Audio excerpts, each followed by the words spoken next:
Welcome back to The Boys in the Iceberg, the podcast where we watch Avatar: The Last Airbender. As always, I'm Caleb Bader. And I'm Harley Davis. And I promised last week that we would have a blowout extravaganza 4-part series finale. I straight lied to you guys. He's a liar. And I'm sorry. But at least I have not missed an episode of the podcast. Hey now. You're an all-star. So we got the first 2 episodes of the series finale of Avatar: The Last Airbender. Sozin's Comet, Part 1 and 2. I think there's a subtitle in there somewhere. There are. Second one's called The Old Masters. I don't know what the first one's called, so don't ask. Oh, The Phoenix King. Oh, yes, The Phoenix King. Of course. Nothing really happens in these 2 episodes that... No. I mean, it doesn't really progress the storyline immediately. It just builds up for the final event. Yeah, these are definitely... You can tell that these are made to be all, like, four of a kind. Yeah, if you were to watch... I think you're watching them all as one big movie. I think... that's what you're supposed to do. Yeah, I mean, that's not what we did. That's not what we did at all. We were gonna do that. Yeah, that's what we planned to do, but it didn't happen. So we're gonna talk about the first 2 episodes, if we can remember what happened at all. So I think the first episode starts off with everybody still on Ember Island from the last episode. Right, the gang, yeah, they're just kind of lounging about, not doing a whole lot of anything. Yeah, they're like making sandcastles and stuff, and just messing around on the beach. Well, that really frustrates Zuko. He's really angry about that, and so they don't understand that. But they're like, "Hey, let's have a beach day and cool down." So they go out there and start building sandcastles. Toph does her version of the what Ba Sing Se. He even makes a little Earth King and Bosco. Yeah, Aang makes Appa, and then Sokka makes a weird version of Suki. Well, Toph does like this. She says she's been practicing on her sand bending and just completely does like this completely lavish and intricate design that she's just conjured into the sand, which I don't know when she had time to work on her sand bending. Well, all the days that they've been hanging out and doing nothing. How long has that been? Exactly, we don't know. We don't get anything. We don't get timed things in this show at all. It just progresses when it wants to. But that frustrates Zuko a lot. Sorry, that was loud. That frustrates Zuko a lot, and so Zuko, out of nowhere, attacks Aang, and it's there's not a lot of build up there, but it's supposed to. They play it off like he's actually angry at everybody. Yeah, like when in fact he's not. He's like testing him or something. Yeah, it's to be to where he is actually turning bad again and is attacking Aang. They even put up some dialogue for him to make it sound like he's bad again, but he's not. He's just frustrated at Aang. And at one point in time, Aang says, "Hey, knock this off before I blast you off the roof." And then Zuko just goes, "Do it." Yeah. And they fight into one of those little rooms, and then he finally blows Zuko out of the room. And everybody storms up against Zuko and says, "What's your problem, man? What's your deal?" And he's like, "I don't get why you guys are just lazing about and messing around and having this beach day when we should be prepping Aang to fight the Fire Lord." And they're kind of like, "Well," because the Sozin's Comet is 3 days away at this point, and they're kind of like, "Well, we were going to wait until after Sozin's Comet because Aang's not ready, and he's not going to be ready in 3 days because Toph even says his earthbending needs work. Zuko obviously thinks his firebending needs work. I would assume his airbending and waterbending is fine. He's just about done there. But I mean, Zuko gets frustrated, and they're kind of just like, "Hey, we're going to wait." And Zuko's like, "Oh, well, don't wait because my father's going to murder everyone with this comet." And then he goes to tell us about his father's little plan. Would you like to do this by yourself, Harley? I think he just talked for 5 minutes straight. No, it wasn't 5 whole minutes. Okay, no, but yeah. So all what Harley said happened. I don't think I missed anything, did I? I don't think so. I think that they drew it out a little bit more. Like this first episode, really. Obviously, there was some dialogue and animation I missed in there. The general gist. Okay, so yeah, Zuko says that his father's planning on using the comet to just destroy everything, really. Which is what the 100 years ago, what his grandfather did. Zuko's great-grandfather, I think. Yeah. He wiped out the air nomads. So his father's plan is to wipe out the Earth Kingdom. So he has no one to oppose him except for the water tribes. But there's only 2 of them. So and they're pathetic. I don't think you did say that the Avatar and everybody else, without Zuko's knowledge, had planned to wait until after the comet to attack. So that means Katara, Suki, Toph, Sokka, and Aang all know about this. That is 5 out of 6 characters that we have on their Team Avatar. And they didn't inform Zuko at all. They didn't. They're just like, he doesn't need to know. I mean, do they still not trust him at all? Or I mean, he's been part of the group for a few weeks now, hasn't he? I mean, and they've all gone on their own little individual missions with him, except for like even Suki had their own little thing. But him, Suki, and Sokka. Yeah, I don't know if I would count that. That's they more were of a together. thing. They were together though. I mean, they had their own little their adventure. But Toph didn't have their own little adventure. But they've been hanging out on Ember Island together for a while, so they got to know each other. Yeah. So that's frustrating that they didn't tell Zuko at all. But then that's when he drops the knowledge that it was actually him who kind of advised Fire Lord Ozai to do this in a roundabout way. Well, it was inadvertent.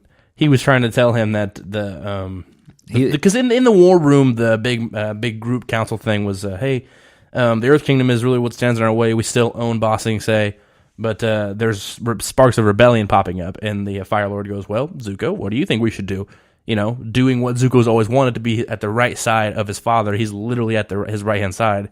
And he tells him, well, you can't really crush the rebellions, the Earth Kingdom, without destroying their hope. Like, that's basically what he says. He's like, they have their hope, and without that, or with that, they will be undefeatable. They're undefeated the words.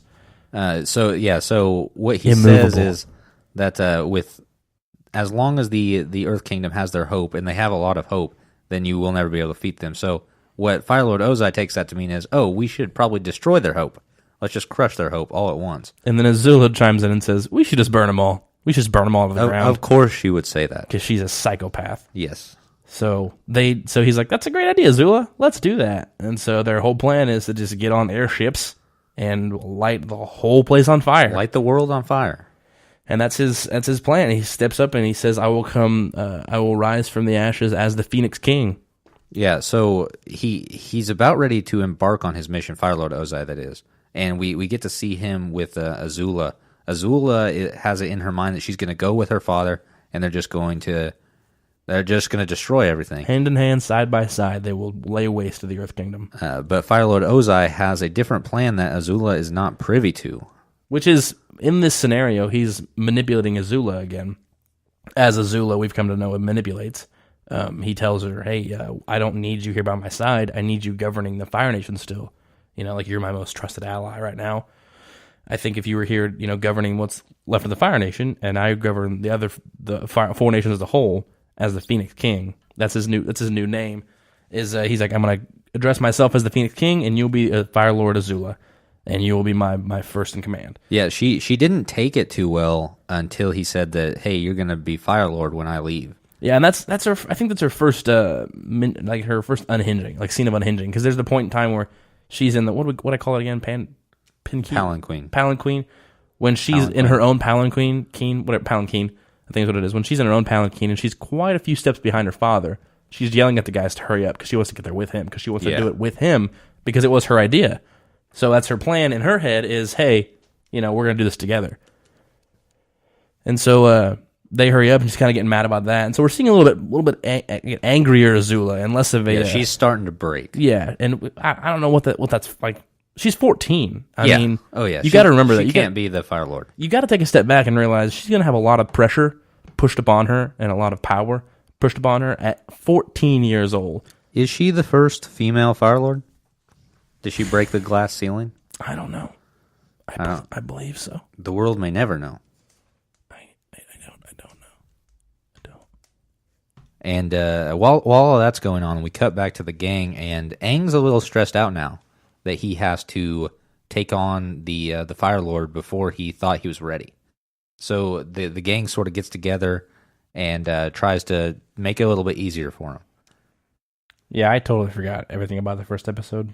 Yeah, it's not memorable. No, it's easily forgettable. I just know that, like you said, he becomes quickly stressed out, and then he abandons his role as the No, he abandons his friends for a minute. First, through sleepwalking. Yes, but before that happens, we actually get like a little training montage where they're trying to get Aang to pull the trigger, proverbially. I wouldn't call it a montage, but we do get a scene where they set up a gauntlet for Aang to get through, if you want to call it that. I don't. I don't want to call it a montage, then. It doesn't matter. That's nomenclature aside. They try to get Aang in the mindset to be able to kill the Fire Lord, because that's really what they're going after. Because I don't think Aang at this point really realizes what it means to defeat the Fire Lord. Because is this the episode where we get Aang wanting to learn fire or lightning redirection? I don't know. I don't remember that. These guys probably they blur together. Yeah, I mean, it was probably this one. It doesn't help watching them back to back, but they blur together. He doesn't even know if Fire Lord Ozai lightning bends. Oh yeah, he gets really excited though when Zuko says, "I'm going to teach you how to lightning bend," and he asks him what it feels like, and Zuko says, "Exhilarating," but something else as well, something of the opposite of exhilarating. So right after Aang gets to the end of the gauntlet, if you will, he can't kill Ozai, or the Melon Lord, as it is in this reenactment, because he's soft. But they set up this training arena thing for him to train on, and they have, because the whole thing is, which makes sense, they're gonna have everybody go up against the Fire Lord, because that makes sense, right? You got a group of 6 people. You have a master Earthbender, a master Waterbender, a self-proclaimed best. What did I say, Earthbender? Yeah, a master Earthbender, a master Waterbender. I meant Firebender. You have a master Firebender, a master Waterbender, and a self-proclaimed best Earthbender ever. In the Avatar, then you have Sokka and Suki. Who cares about those guys? But you have all 6 of these characters who could easily defeat the. I feel like, in my own opinion, IMO could easily defeat the Fire Lord. That makes sense. On their own? That as a group. Okay, as a group, yes. As a core unit. So they're training together, like a group, like a unit would do. And so they have Toph set up the soldiers, not the Earth Kingdom, the Fire Lord soldiers, to fight off Sokka and Suki and Zuko and Katara, while Aang goes around, they're being distracted, while Aang goes around to take out the Fire Lord. And he runs up to do that, and his final blow, he stops mere inches away from knocking the Melon Lord's head off, which is, in this scenario, the Fire Lord. But it's the Melon Lord, and he doesn't do it. And then Sokka walks up to him and he goes, "What are you doing? Kill him!" And then he walks up there, Sokka takes a knife, and he cuts the Melon Lord's head open, and Momo starts eating it. And in Aang's head, at this moment, Melon Lord is a representation of all that is the Fire Lord. So cutting open the Fire Lord's head like that and having Momo eat it is very gruesome in Aang's mind. Yeah, I don't think that he's actually thinking that. that. That's my visual representation of that. That's not what I pulled at it. That Momo's just eating brains. Yeah, so we find out that Aang doesn't have what it takes, kind of, in a way. He's soft. But after that, because apparently they've been staying at the Fire Lord, well, I guess Zuko's old home on Ember Island there. So Katara, I think, comes across an old picture of what we think is Zuko as a baby, and it turns out that it's actually the Fire Lord. And everyone in the group is kind of like taken aback, like he's got humanity now. He's not just like this evil overarching enemy that they have to defeat. They realize that he used to be just a person before he turned or whatever. Did he ever turn, or was he always just evil? No, he used to be a regular person. And Zuko even says that. Inherently evil. I think Zuko says that he did turn into the worst father ever. Because they had alluded earlier on, what's the episode, the first Ember Island episode. Oh, okay. Like that they were a happy family. That they were a happy family, yeah. So apparently there was a point, and it might just be power, that after he realized what he needed to do to actually become the Fire Lord, that he switch flipped in him, and he turned into someone he was not before, just because he was a glutton for power. I can agree with that. Yeah, I second all of that. But even after all of this, they still think that they need to still kill the Fire Lord. But Aang doesn't agree with this whatsoever. It must be the Earthbender. Not Earthbender, the Airbender, like the air nomad way in him, that all life is sacred and precious, and that you shouldn't take life. Yeah, his reference is a spider fly. Wait, that's later though. We skipped ahead. Oh, my bad. Because he's okay. My bad. But anyway, the gist of it is everyone wants him to kill the Fire Lord, but he doesn't want to, so he storms off and leaves all of his friends behind and runs off into the night with Momo. He does take Momo. Takes Momo in tow. And then he sits there and he And who? Momo. Oh, Momo in tow. With I thought you Momo said- in tow. I thought you said, and he takes with Momo and tow, and I didn't know who tow was. New character establishing now. Toe with 3 episodes left to go. That's actually not or it's actually a name that could be in this world. Toe. I wouldn't doubt it. Would you spell it like the appendage toe, or would you? I'd just say T-O. T-O? Probably. Nothing too fancy then. Nothing toe fancy. So, yeah, Aang storms off, and we don't really get an idea of where he's going. Is that the episode? No, because at the end of the episode, he walks out because a strange island appears.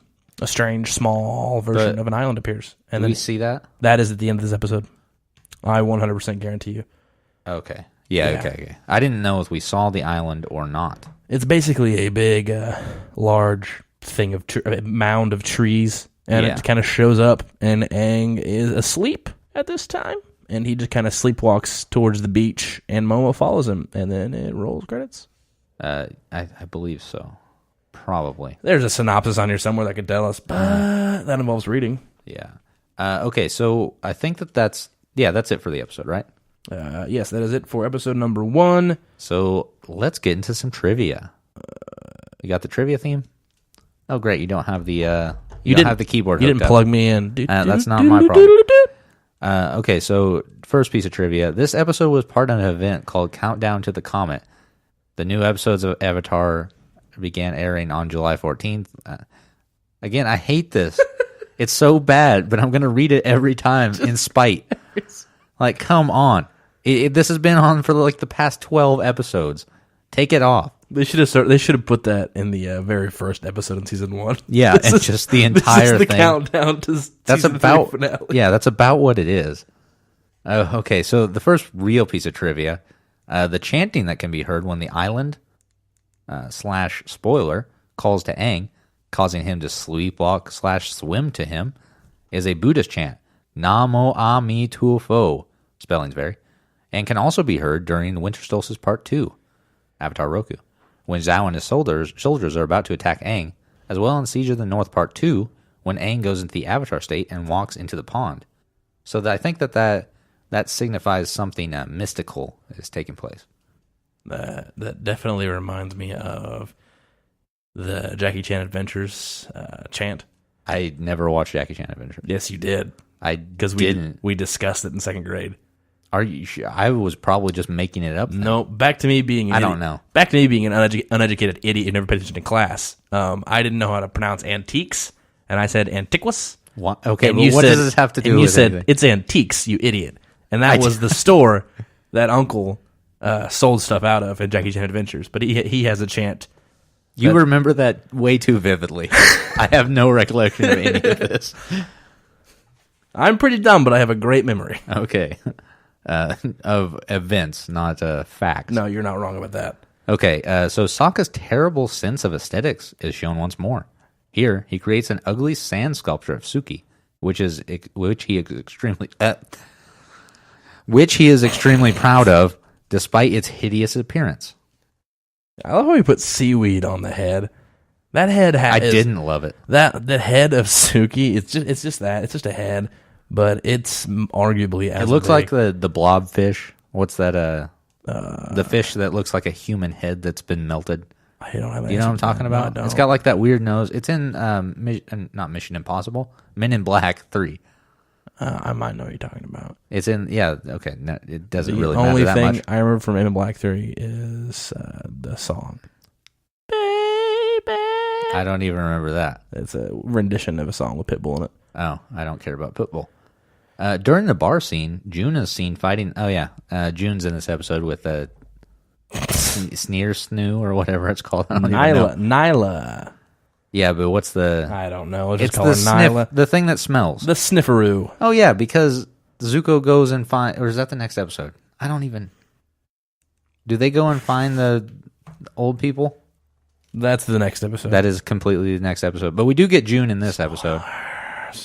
In 5 minutes. So during the bar scene, June is seen fighting a man who she throws into a table. This character bears a striking resemblance to Ryu, the protagonist of Street Fighter game series. She arm wrestled the same guy. Okay, so it is the same guy. Because I remember them talking about the Street Fighter resemblance. So she's in the exact same bar with the exact same guy. They're both just regulars, and he keeps on coming back up to her, trying to get her to knock out again. She's like actually fighting them this time, though. Yeah. So though everyone else is in their season 3 outfit, Toph and Sokka are in their season 2 outfits, except for the part where Toph searches for Aang with Zuko when she is wearing her season 3 outfit. Also, Katara switches between both her season 3 outfits throughout the episode. Now, is that just character development outfits, or is that to sell merchandise? Did they sell a lot of merchandise with these characters? Well, they already had all the outfits. They didn't add anything, so I don't know.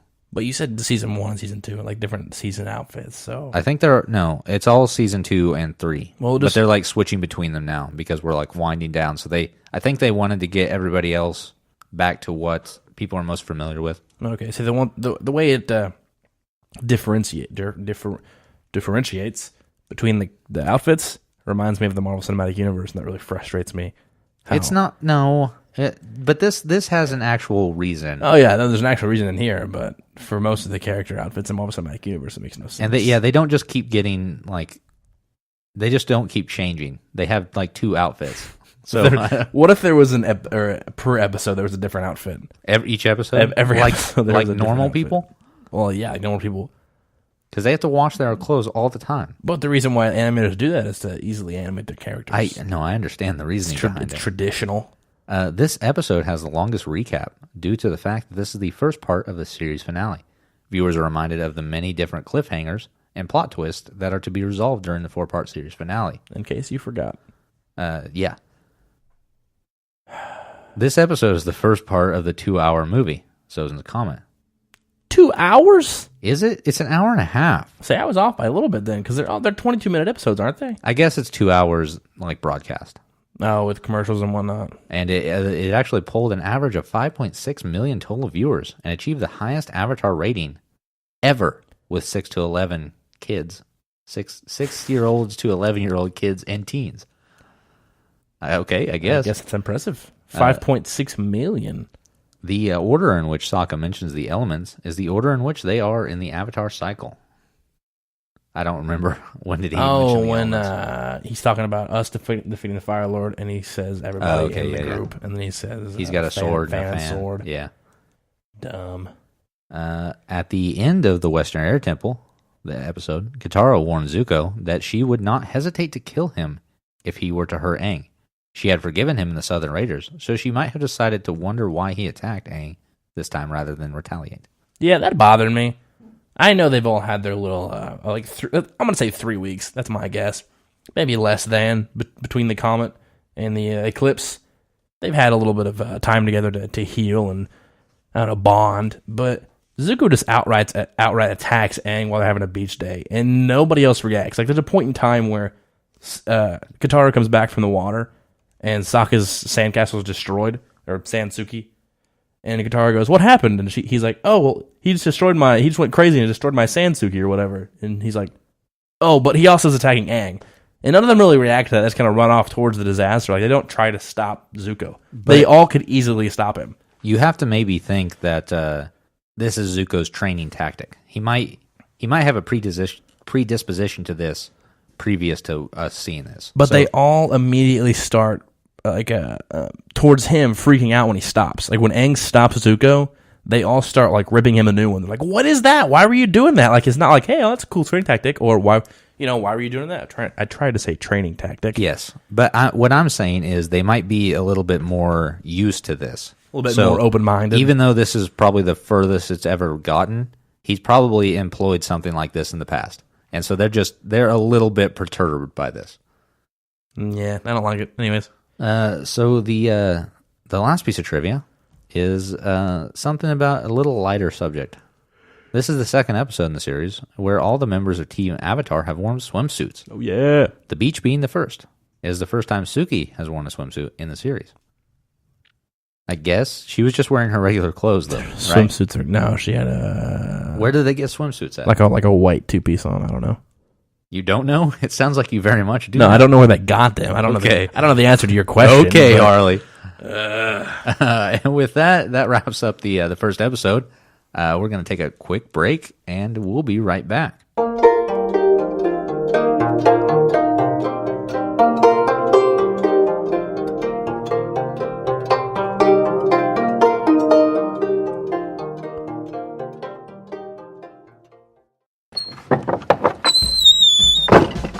Come on down to Nyla's Bar and Grill.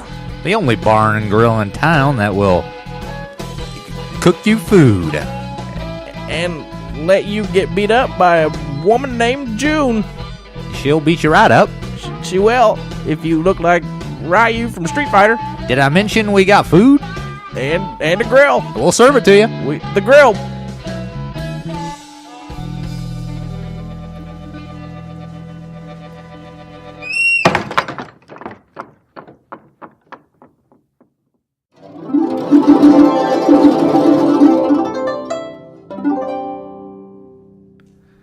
And we're back. I'm just going to record right there. Just going to start recording right there. Yeah, because I guess you can move it back, can't you? Well, no, I'm leaving room to put the stuff in. What stuff? The stings. Wow, what's The stings? music in between, like the ad. I'm stuff. super confused. I told you that I would put it in post because we don't have your key. Okay. Yeah. I'm with you. I'm with you. So that's what I'm doing. Welcome back. Yeah. Hey guys, how's it going? We're back from the break. Thank you to our sponsor. Whatever we decide to do this week. So we're going to move on to the second episode, Sozin's Comet Part 2. Avatar Aang? No. Yes. No. No, the old masters. The old masters. Masters Yes. of old something. And that actually has a double meaning in this episode. Elaborate? Because Aang talks to his past selves and then the White Lotus. That you're right. I am. Little Thank you. double entendre. Excuse me, I have to cough. And we're back. If I excuse myself every time, I know made a bodily we would noise, never get anything we would done. Never get anything done. And I hate it. Okay, so the old masters. Harley, where does this episode start off? I do believe it starts off with the gang tracking down Uncle Iroh from. Oh yes, because Zuko had a sandal of Uncle Iroh. I don't know where he's been holding it this entire time. In the last episode, Zuko and everyone else went, and they were trying to find the Avatar, based on the Sheer Shoe or whatever that. I think it's Sheer Shoe. Aardvark thing is. Aardvark? Yeah. Did I say that? Is that wrong? That sounds weird to me now saying Aardvark. Aardvark. Oh yeah, it is Aardvark. Okay, that's why it sounded weird. So at least I'm not going crazy. So they tried to get June to track Aang. But it turns out he's not on this planet anymore. I guess. I think the plane of reality was he's the term gone. Used. Yeah, So that's weird. He hopped a ride on this moving island, and now he's just gone. He's just he's not on the plane of reality or whatever. which is strange because you can visibly see this moving island from the beach, and you can get to it physically in your physical form. Well, we don't know where it went. Well, they established that there was no spiritual mumbo jumbo at the beginning because Momo's gone with him, and I don't think Momo can enter the spirit world. But also, his body should remain behind if it's a spirit thing. Yeah, because Aang wakes up on the island, and he looks around, and the Ember Island is gone. So he thinks he's in the spirit world, but then he bends, and Momo's still there, and so they set that up pretty early on that he's not in the spirit world, but he's not on Earth anymore or whatever. What is the planet called in Avatar? I think it's Earth. Is it? Would they call it earthbending if it was anything else? That's true.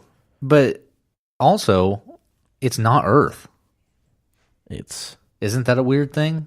That's weird to me. It is. But yeah, so he's on this island out ostensibly in the middle of the ocean. And he doesn't know how he got there. But since the Shershu, or is it a Shershu? I keep saying that. Shershu? I think that's close enough.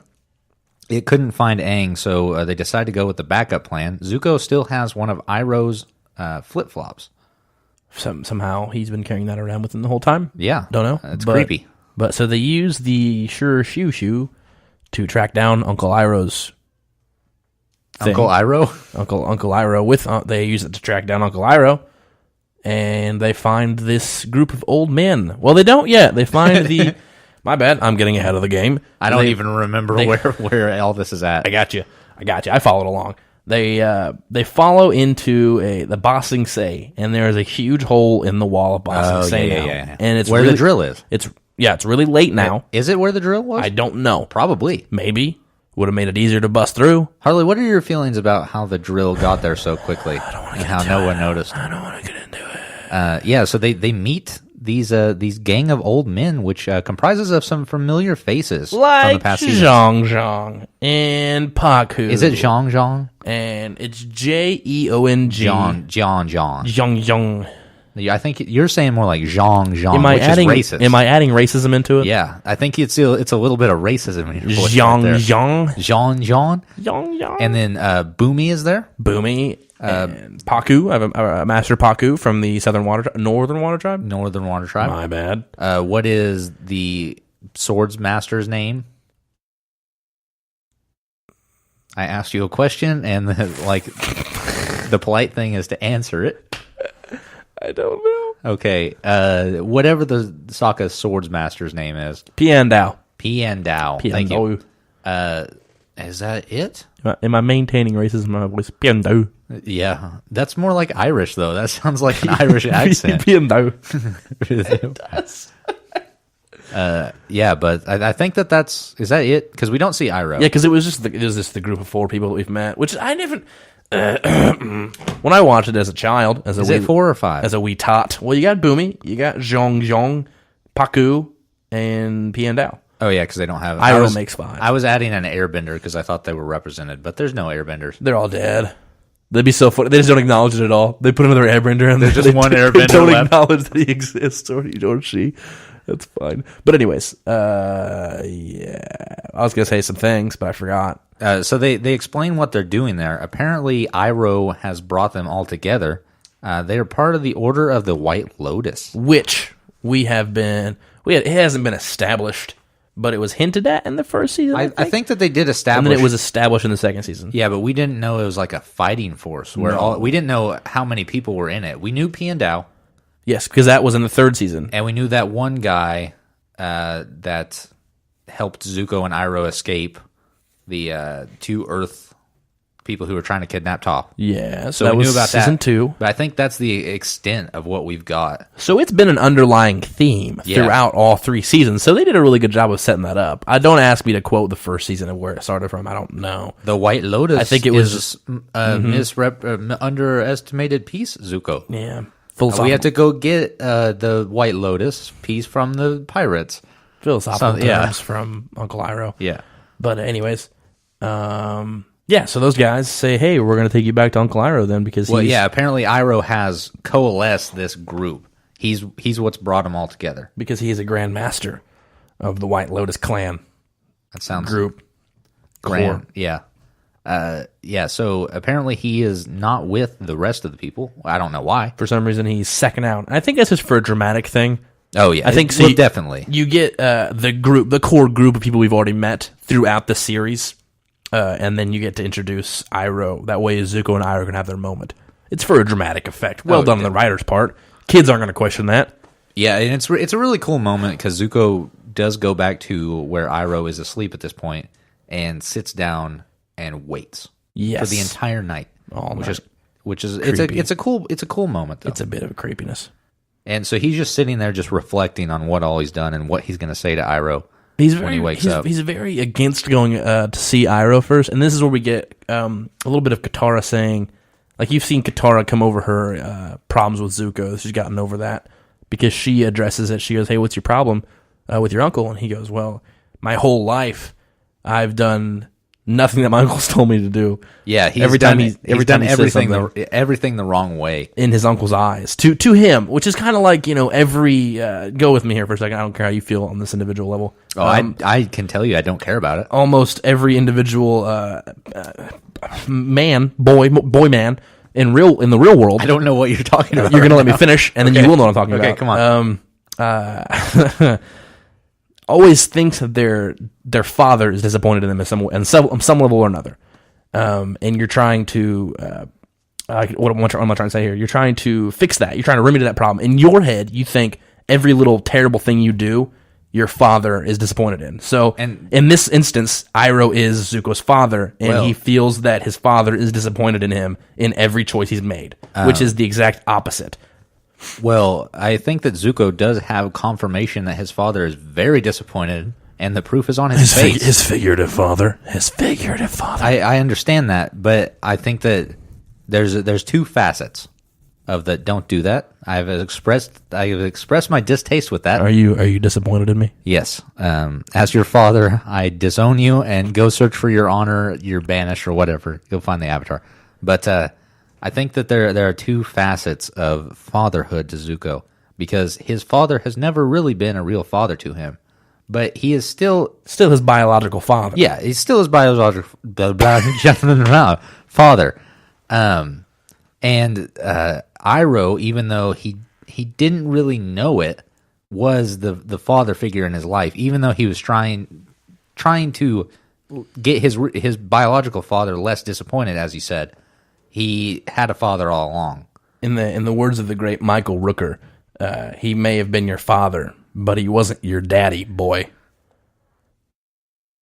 Great pull, Harley. Okay. Guardians of the Galaxy 2 came out on DVD today. You're welcome for that.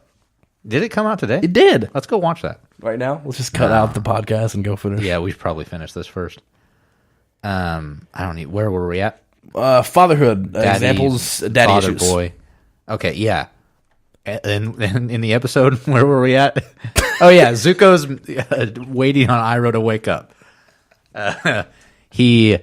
He's just sitting there, and Iroh wakes up, and I always thought this moment was really cool because he almost like half turns around and sees Zuko and then turns right back around, and it's so quick that you almost miss it, but he almost doesn't acknowledge Zuko at all, really, until Zuko speaks to him. And Zuko pours his heart out, and He's crying. And this comes to head of the disappointment we were just talking about. He says, "I know you must be disappointed in me, and I'm so sorry." And I'm gonna paraphrase a lot of this, but I'm so sorry. And I've disappointed I thought you a were lot. saying direct quotes. Direct this entire quotes. time. You thought that's what it was?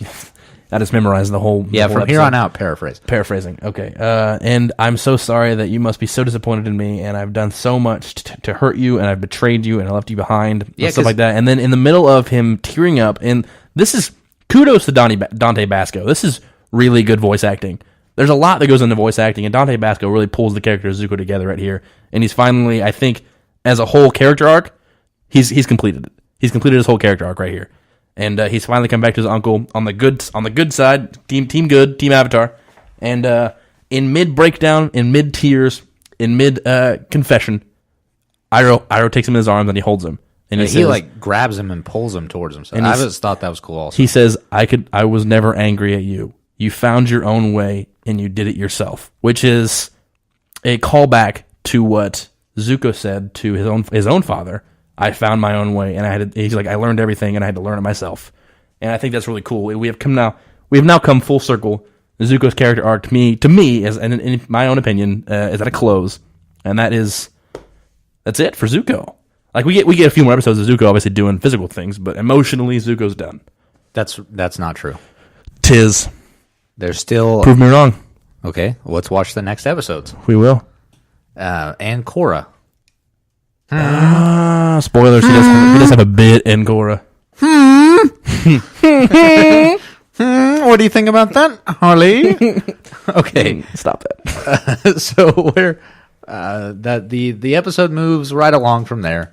Also, so we get the reunion of Zuko and Iroh, and It's a tearjerker for sure. yeah, it's one of the bigger emotional moments of the entire series.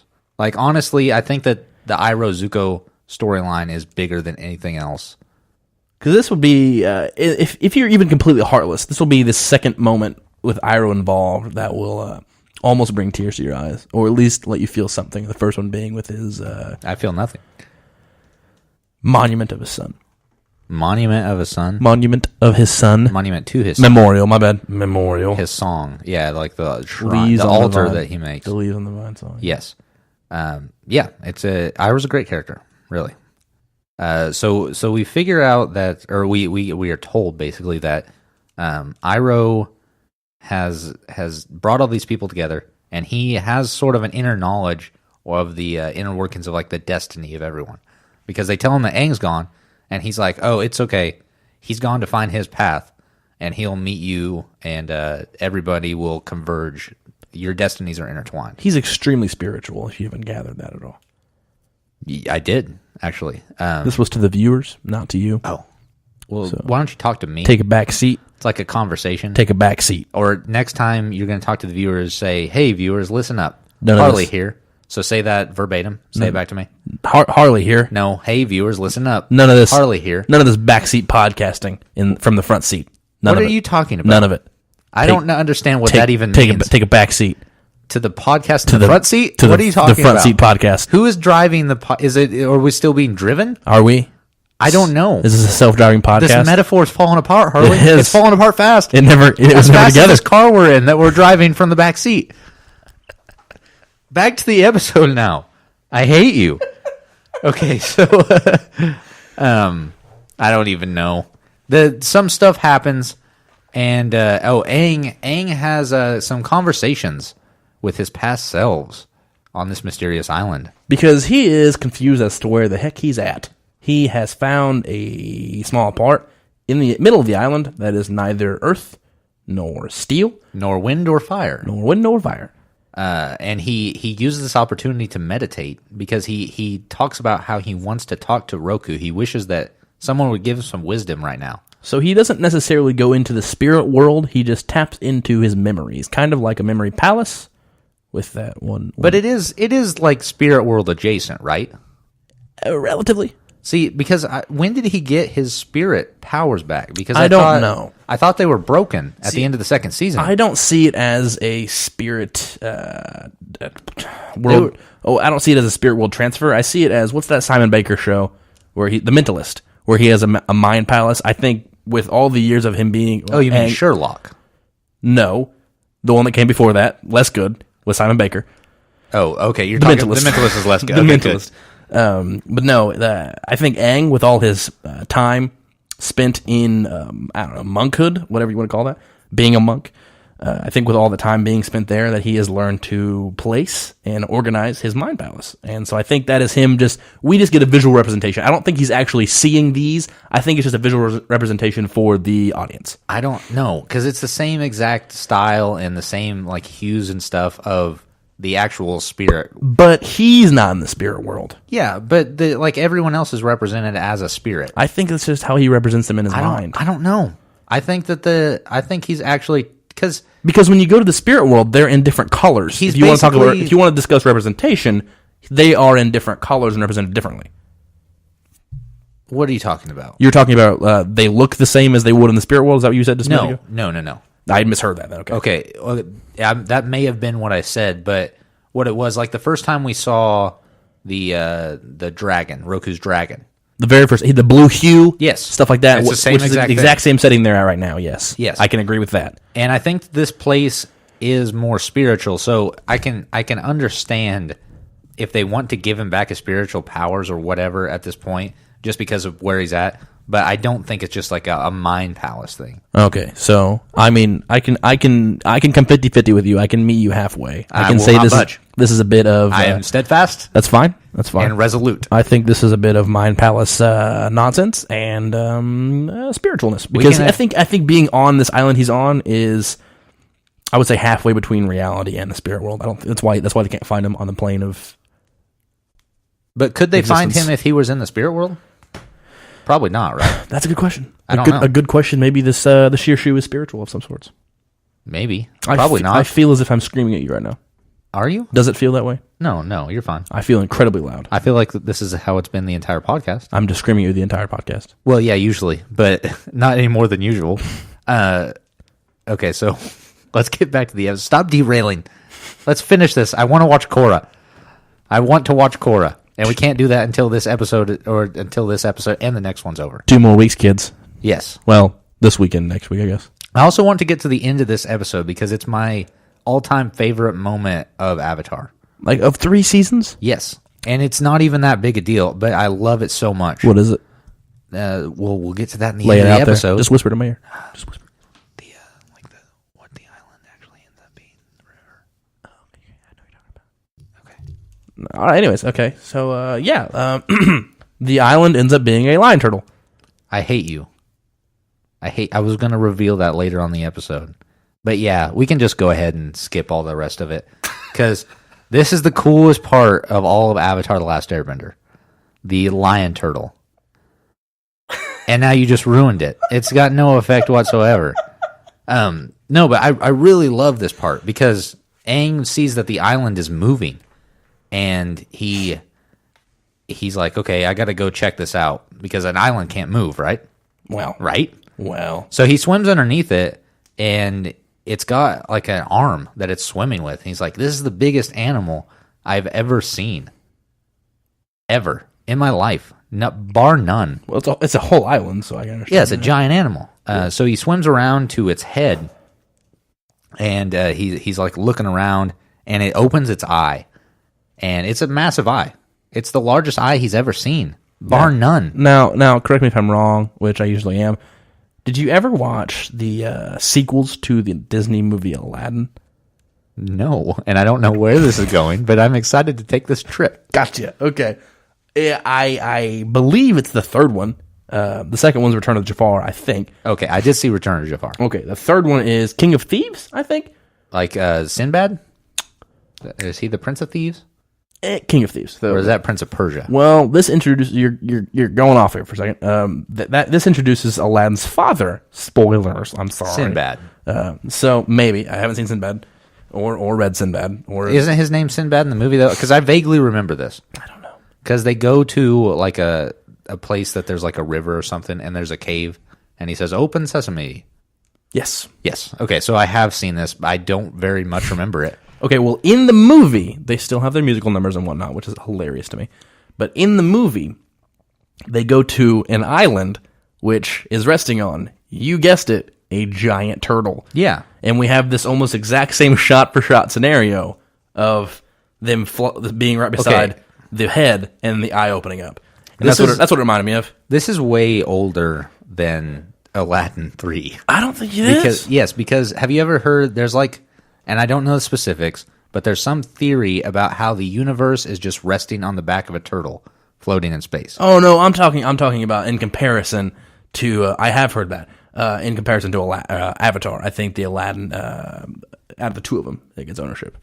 The Aladdin does? Yeah. No, absolutely not. Aladdin, King of Thieves. I don't care about this because I want to talk about the coolest part, which is the lion turtle lifts him up, and I always loved how they made the lion turtle look because it's completely different animation style than anything else.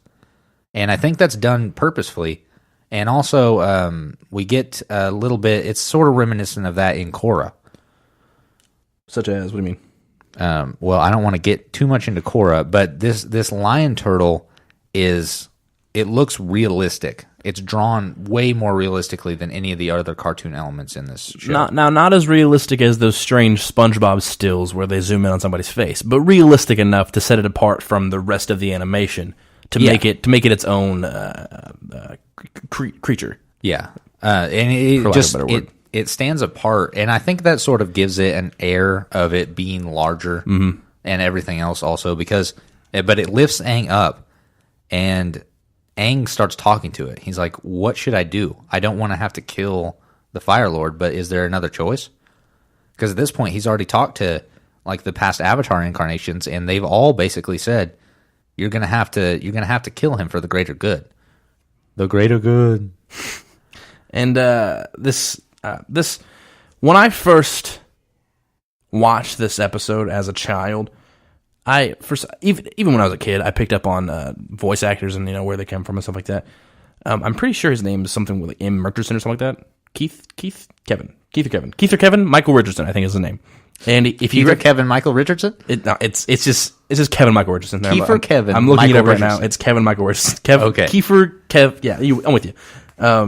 He voiced Captain Gantu in Lilo and Stitch.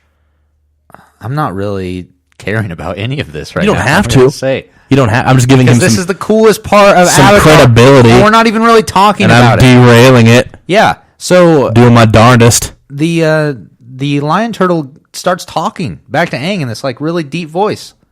of Kevin Michael Richardson. Kiefer Kevin Michael Richardson. And he starts talking to Aang and is imparting some wisdom on him, and eventually lifts up his other hand and touches Aang, what looks like in the forehead. I would call it a paw. And on the heart. Or a claw. Okay, maybe whatever. On the hand. I mean, I think that's basically the same Am difference. I distracting you from your point I think it has opposable thumbs. I'm distracting you from your point, aren't I? No, not really. Am I winning? I think the thumb touches Aang in the heart, and then the other is on his head, and it starts to emit a light, and then that's all we see. And I just always thought that was so cool because it's so mysterious. You don't know what's going on, like hardly at all. It's like, what is this? Yeah, it doesn't call back to it at all. So that's just basically the end of the Lion Turtle. So that was exciting. I love that moment. I don't even care what you say. No, I do love the Lion Turtle, and we've seen little snippets of lion turtles throughout the series. We saw lion turtles at Piandal's palace thingy.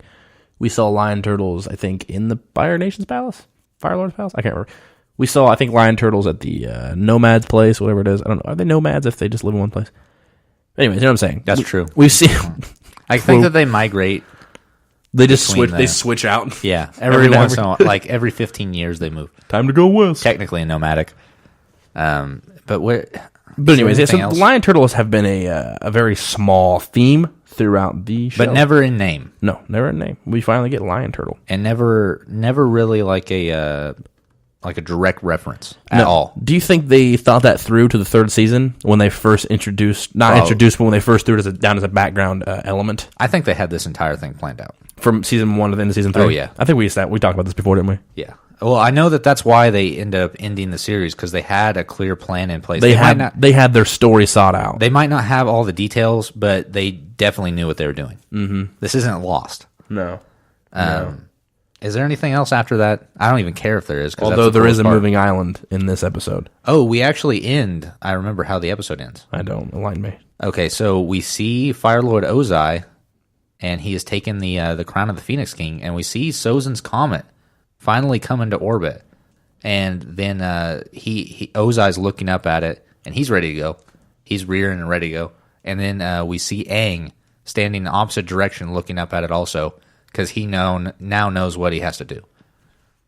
And so we're murder the fire. Yeah, we're finally at that point where Aang is resolute, and he knows exactly what needs to happen. But we don't know. I mean, the lion turtle hints at what needs to be done when he says energy bending. The lion turtle says that. Okay. I don't think you needed to bring that up. I think that's... We could have just left that a mystery for our viewers. Yeah, I think so. The lion turtle does say... This is the only episode the lion turtle's in, and we're reviewing this episode. Yeah, that's fine. Step off. I think that also, the lion turtle... I remember thinking the first time he gave Aang his avatar state back. That's what I thought was You think so? Yeah. So I think that because I think he does use the avatar state. Yeah, he definitely does. It's set up differently. I'm gonna jump ahead here. No, don't jump ahead. Not past this episode. A little bit later. No, anything in this. It's established in a different scenario. That's all I'm gonna say. Anything in this episode is fine. Okay, that's okay. But yeah, you're right and wrong at the same time. So I think that's the end of this episode, right? And I'm just saying, I'm not saying anything definitively. That's what I thought. Yes, there's a little good writing there, good visual storytelling with them being on the opposite sides of the comet.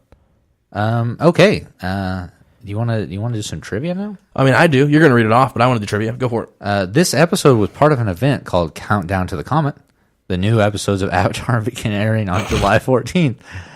Starting with the Western Air Temple, followed by the Firebender Master, the Boiling Rock Fighter Run 2, the Sun Rangers, and Brian Planet, Sozin's Comet Parts 1 through 4. Wait, Sozin's Comet Parts 1 through 4 are part of the Countdown to the Comet? Oh, no. No, when did the comet get here? If it's all counting down to the comet, is there like a lost episode that we never got called The Comet? I have no idea. This is ridiculous. No, the countdown ends at Ember Island Players because the next ones are called Sozin's Comet. You don't get to have your cake and eat it too. Okay, the scenes featuring Aang are very similar to the classic Hindu text Bhagavad Gita. Wow, you just butchered that. Where you at here, pal? Bhagavad Gita? I think that's pretty much how it's said, probably. In the poem, the Prince Arjuna, did I pronounce that right? It looks like you pronounced it right, yeah. Prepared to engage in a major battle when he realizes that the opposing army is populated by many of his friends and relatives. and thus becomes conflicted about fighting. In order to convince Arjuna of the importance of taking part in battle, the Lord Krishna, avatar of the god Vishnu, appears in the form of a charioteer, and counsels the prince about his duties as a member of the warrior caste. This is way too long, and I really don't want to read it. We are only halfway through it. Yes. And so it's very Hindu heavy. Yeah, so basically this is based off like a Hindu proverb or a tale. That's cool. Yeah, I guess. That's cool. I mean, everything really is based off of some Asian influence. Yeah, but they do the research, you think? You think they based it specifically off they that definitely... I mean, there's only so many stories you can tell. They're keeping it Asian. Like, we just keep telling Shakespeare over and over and over and over again. Fine. Lion King, prime example. That's Hamlet, isn't it? Yeah. Was it Hamlet or Macbeth? I always get those two confused. Wildly different, but I get it too confused all the time. I think it's Macbeth. Yes. Anyways. There's a character in Macbeth called Hamnet, I believe. Now, it doesn't matter. Is it Macbeth or Hamlet you're not allowed to say on stage? Macbeth. Macbeth is the Scottish play. Okay. Because it's bad luck. Yeah, but it was weird because it takes place in Denmark, right? I don't know geography. Or Macbeth. Or Macbeth, or acting. Wow. Generally, when Ozai makes an appearance, so does Azula. Though this is the only episode in which he appears, and she does not. I had not noticed that, really. I guess that makes sense. And it's not conversely true. Azula shows up way more than Ozai. Well, yeah, square is a rectangle, rectangle is not a square. What? What? That was unintelligible in every sense of the word. When Zuko and the gang are conferring with the Order of the White Lotus at the campsite, he refers to his father as Father Lord instead of Fire Lord. Toph even points out his mistake, but he does not acknowledge it. This verbal mistake is an actual psychological phenomenon called a Freudian slip, which is thought to reveal unconscious conflicts or issues of varied natures. Okay, so my thought, there might have been some deeper meaning to it. We established that there is. My thought when I initially heard that was just that Dante Basco said that in the screenings accidentally, and they're like, we're going to keep it. And I know you think that. That he had his own Freudian slip in real life, and they kept it, and then they had Toph's character play off of that, and then back to Dante Basco, and they roll with it. I very much disagree with that assumption. That's fine. That's what makes podcasting good, is when we disagree. Is it? No. Zuko and Iroh's reunion is very similar to the parable of the prodigal son. A young man leaves his father and brother and pursue friendship with sinful people, similar to how Zuko betrays Iroh for Ozai and Azula, ironically. Zuko's immediate family. Okay, that was a comma there. After all the son goes through... Hey, you're doing great. Yeah, I know. He soon learns he can go back to his father. When he returns, he expects his father to severely reprimand him, only for the father to instantly welcome him back with open arms. The prodigal son. So, a lot of literary stuff in this episode. The only thing I heard was open arms, and it reminded me of my freshman choir. And we had shirts that said open arms. It was a journey-themed choir show. Hey, that's a great story, Harley. I tell it at parties all the time. This is the second time in the 4-part special that someone points out other issues when Aang should be the main focus. There you go, Harley. The first time being when Sokka points out Zuko destroying his sand sculpture. Zuko attacking Aang. Boomy realizes Momo is missing, even though Aang was also gone. This comedy device is sometimes referred to as burying the lead. You're going to learn a little bit about comedy in this episode. Sounds good to me. Yeah. We're going to pick... Do you want to pick one more piece of trivia? The longest one. Okay. It was revealed in Avatar Extras that the writers wanted Momo with Aang on the lion turtle so Aang could talk to someone. That's dumb. I hate it. Get out of my face. Is it? Yeah, I don't like it. Why? Because... You just rather him sit in silence? Absolutely. That's ridiculous. And they actually play that to comedic effect because he's talking to Momo and acting like Momo's responding. And then he says he knows that Momo can't really speak. He's just pretending. So that it's confirmed that he does not actually know what Momo's saying. Yeah.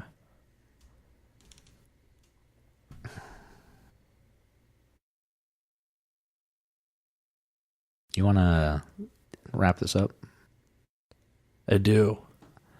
Guys, thank you so much for listening. As always, I've been Caleb Bader. And I've been Harley Davis. Thank you so much for listening. I've been Caleb Ader as always. And we're the Boys on the Iceberg. You can check us out at gmail.com and on Twitter. That's all. Boys in the Berg. Bye. Thank you.